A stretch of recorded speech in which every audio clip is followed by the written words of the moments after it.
Hey, everybody, welcome to New Music Friday. This is TJR. And I'm Robert Kinsler. Yes, you are. And Last I checked. so we're gonna talk about releases that we picked up recently. Some of them new, some of them old. Right? And who's gonna go first is what I want to Well, know. why don't I start just for the heck of it? Yeah, why So don't you? I'm going to start off by lead off with the new album from Delamitri. Delamitri is a band from Scotland that had some hits, at least here in the United States. I think they've had more in Europe, obviously. They had a couple hits here in the early 90s, mid 90s, but they disappeared, I think, basically went on hiatus back in 2002. Uh-huh. And they are back with a fantastic new album. This album is called Fatal Mistakes. And I think they sound as great as ever, but they're older now. I mean, aren't we all? I'm definitely older than I was in Yes. 2002. So I think they talk a little bit about mortality and in midlife and kind of experiences and stuff, but they still do it with these really melodic, luxurious recordings that really and great songs. They just really are fantastic. I mean, I've been playing this album to death since I picked it up in Los Angeles at Amoeba Records when it was released. If you wondered what happened to Delamitri and don't know, well, they are back, and it is still with singer Justin Curry, and then also lead guitarist. I'll make sure I get his name right here, and songwriter Ian Wallace Harvey. They're the two main guys, and they're both back and involved in writing the songs. And then a couple of the other guys were with them back in the day too, and they just sound fantastic. Cool. I'm not real familiar with this band, but I've heard their name. Um, if you were talking to someone like me who has never heard them, how would you describe them? I would say kind of like maybe a cross between Crowded House and Fountains of Wayne. Okay. Uh, kind of. I hate to label them as strictly power pop because Yeah. there's also like this melancholy undercurrent that kind of that Crowded House and Neil Finn have as well. So that there's this is not syrupy music by any stretch. I mean, there's some really great songs that are really deep on here, Huh? and uh, but I would say that might be a good way to describe them, kind of as a cross. Like if you like Crowded House, if you like the Gin Blossoms, if you like some melodic music, but maybe it has some melancholy mixed into it, Mhm. you're going to like Delamitri. Okay. There's one song on here I'll really call it out here, but it's called Second Staircase. Just a brilliant song, but one of my favorite songs of 2021. Just loving this album. My turn, or Yeah, no, your okay. turn. Yeah, you go Here we ahead. go. Go for it, T. So I know you got this one too, but Okay. I want to talk about it because I just picked it up.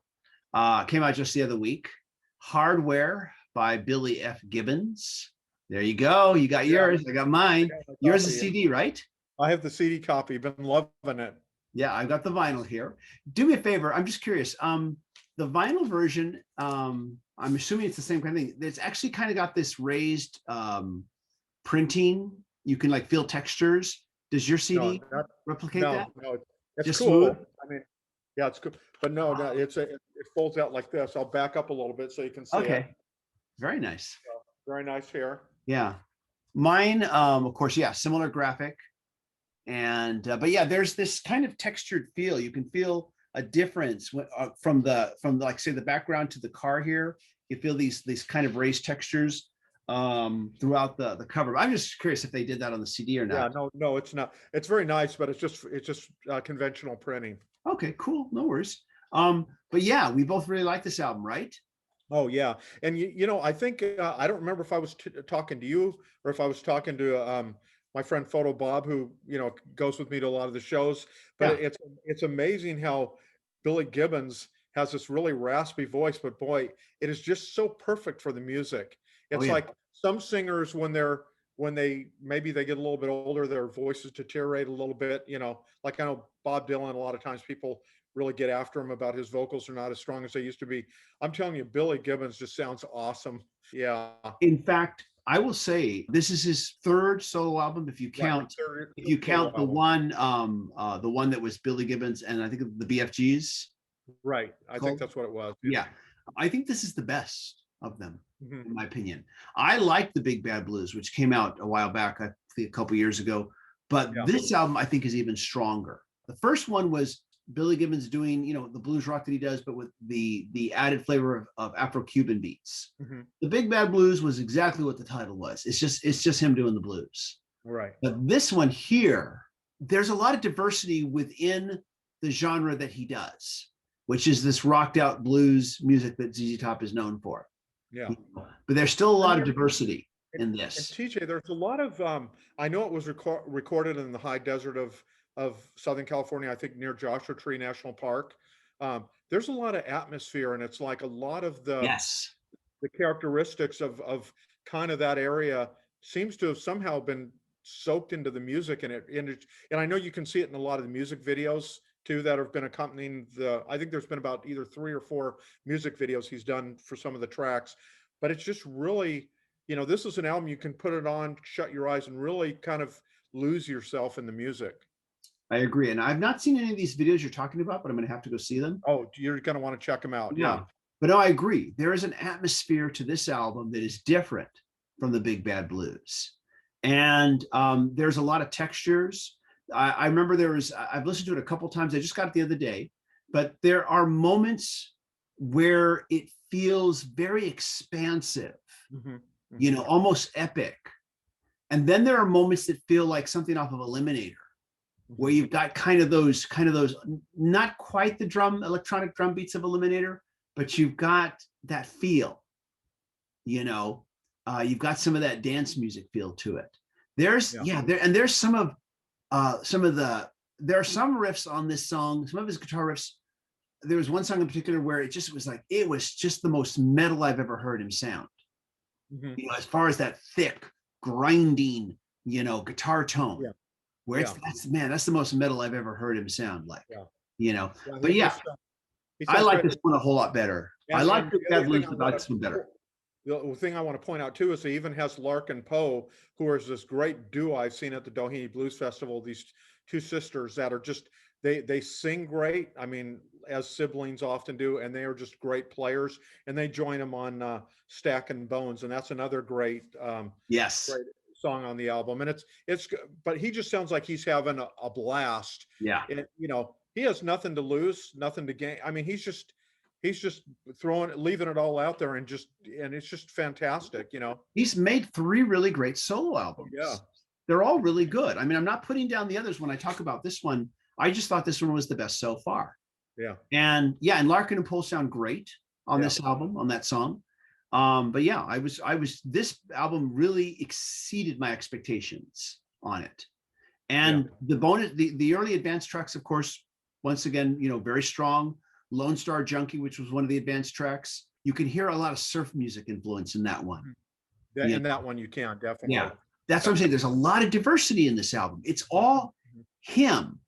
It's that ZZ Top sound, but there's a lot of diversity within that he experiments with and cross mingles with it. Yeah. So high. If you haven't gotten this one yet, highly recommended. Yeah. And so my turn's done. What about you? Okay. So now I'm going to talk about something a little under the radar. I know maybe Delamitri was. This is called Alex Chilton and High Rhythm Section, and it's live on Beale Street. Now, Alex Chilton was the lead singer and kind of founder of Big Star, kind of an underground hero. He died, unfortunately, very young after suffering a heart attack.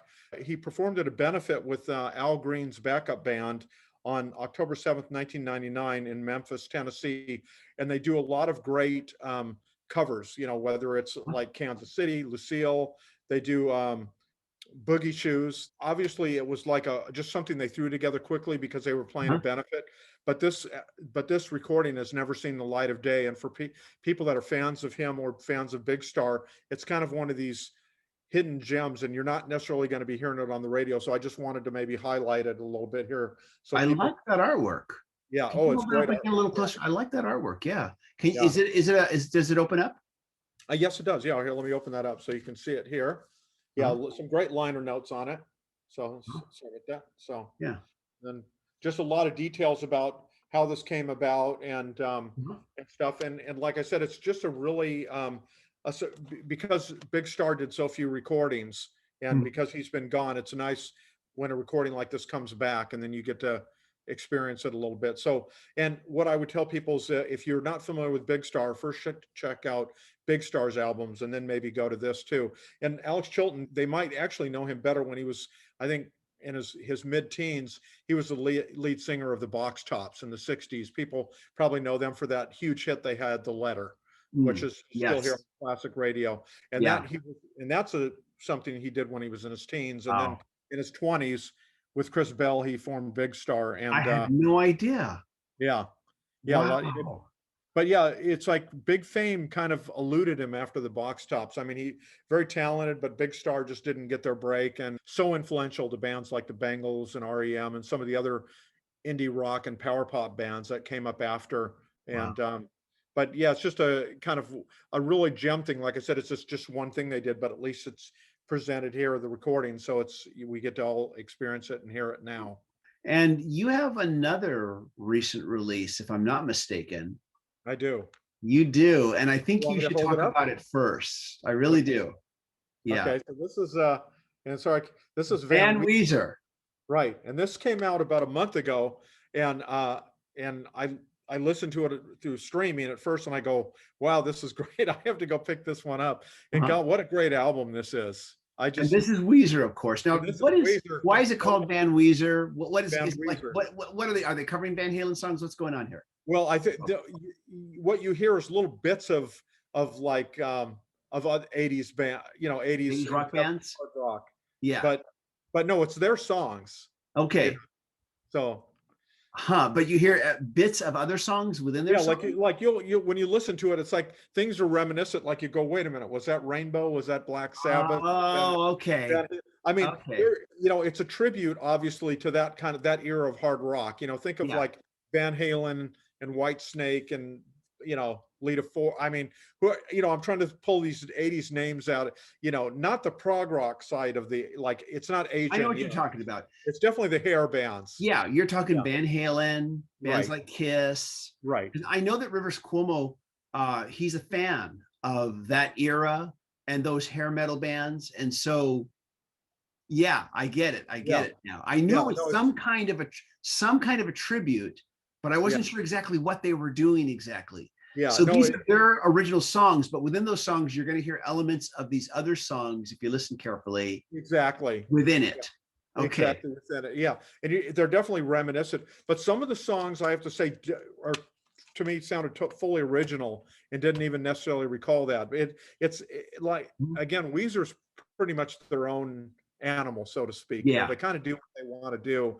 I mean, they do have a signature kind of crazy approach, and I think very infectious and very fun. But yeah, and very nice. I mean, really nice package inside with the lyrics and everything and photos and stuff. Just very cool. Just a very cool package and everything. This album is dedicated to Rick Ocasek, of course, from the Cars, and Eddie Van Halen. And I can see that it kind of spans. Maybe think of the heart, because the Cars were a synthesizer band, but they were also a guitar band too. And I think, and Van Halen was a guitar band, but they also, as we know, like in 1984 and stuff, they started using synthesizers. So think of all kind of some of those 80s elements and late 70s elements put together, and they kind of capture all that and put it into their own sound. Yeah. And it is called the previous album that was released just maybe 4 or 5 months prior to Van Weezer was Okay Human. Yeah, which was very recent. Initially, Van Weezer was supposed to come out first, but then it got delayed and they released Okay Human.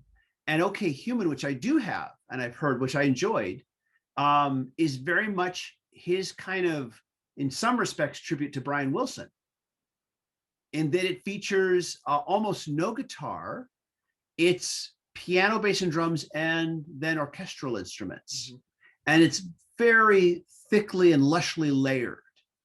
And along with being fans of bands like we said, Van Halen, Kiss, Rivers Cuomo is also a huge fan of Brian Wilson and the Beach Boys.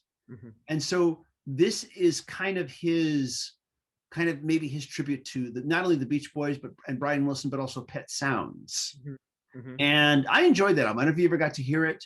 No, I haven't. No, I need to, and I definitely need to hear it. Yeah. It's definitely an album that you need to make sure you listen to on a nice system, because I think a lot of the appreciation for it comes from hearing the amazing arrangements of the orchestral instruments and just the different textures and layers you hear. Because I could hear this album just being a Weezer album with just them as a band playing. I could hear these songs being done that way when I listened to it. But with the orchestra, excuse me, the orchestra. But with the orchestra, suddenly it takes on this whole different dimension, especially in light of the fact that they literally got rid of the guitars or put them so far down in the mix that you barely notice them. I think I noticed guitar on one track, really, but you don't miss it. Wow. You don't miss it because this album is about the orchestra. You know, there's that Billy Joel song, "Where's the Orchestra?" It's on the Weezer album. That's where it is. And but this it's all about this. It's all about the textures and the layers. It's beautiful to listen to. So yeah, I had to bring that up. But since you bring up Van Weezer, I must show you something else I picked up. I picked this up brand new, but it's really quite old. And that is Van Halen, 1984. And of course, their classic album. I bought this brand new the other day. And this is a, I think 2015 remastering for vinyl. It sounds absolutely awesome. I put this on the turntable and man, did it sound amazing. Yeah, very, very, very quiet vinyl. And but yeah, I mean, this album has stood the test of time. It's probably of the original Van Halen lineup during David Lee Roth. This one, Fair Warning, and the first one are my three favorites. Kind of like neck and neck with each other, depending on my day or my mood. It's one of those three. But yeah, so I picked up this and picked it up brand new and was not disappointed with this because I still have my CD, which I probably picked up back in the 80s and still have it. And that's all I've ever had. So I'm sure the fidelity and the sound on this one probably blows out it that compact way. I haven't done a back-to-back comparison yet. I need to do that. I should do that. But yeah, my CD goes back to the 80s. I'm sure my CD still sounds really good. Yeah. But I'll need to compare them back and forth and just see. But I was pretty knocked out by how good this particular vinyl remastering. It is a 2005 remastering, so it might be a few steps above my original CD. And so that's what I picked up. So there you go. Any other releases I didn't bring it to camera, but I was going to say you got on an episode a while ago. You talked about the most recent one from Other Lives, and I did pick that up recently, and that's a great album. The title eludes me right now, but that's a great album, and I learned about it through one of your episodes, and also you told me about you did that great review of the original Boston album, which I had on vinyl, and then I think I had it on cassette. So, but you mentioned that there was a remaster that was done about a decade years back, several years ago. Yeah. So I picked that one up and listened to it last week, and it blew me away. It was kind of like hearing the album again, and what a great album that is. And like you said in your episode, not to steal your thunder, but all the people that kind of dismiss that as like arena rock, this and that, and what the band had to do to get signed and all the work they put into creating that music, and how, I mean, talk about standing the test of time. That album sounds as great as ever. It sure does. Phenomenal. Yeah. And Tom Schultz was probably more DIY than, he was DIY when nobody could be. Yeah. I mean, today everybody can do it yourself because we have all these studio tools and everything that you have on the laptop. He was doing it all when you couldn't get he did it all. Pretty amazing songs and perform. Great. But some really exciting, there's always great new music to discover and rediscover. Exactly. Cool. All right, well, that was fun. And we will do this again next week, and we'll talk about more stuff. Sounds good. Hey, always look forward to talking about music. Cool. Everybody, let us know what you've picked up lately, what you recommend, what you've heard. And as always, if you want to see more stuff like this, please click like. It helps a lot. Share these videos on your social media. That helps tremendously. And of course, also hit subscribe. and smash the bell notification icon. And we will look forward to talking to you all soon, and we'll look forward to checking out your comments. Let us know what you picked up lately. Take care. See you later, everybody. Bye.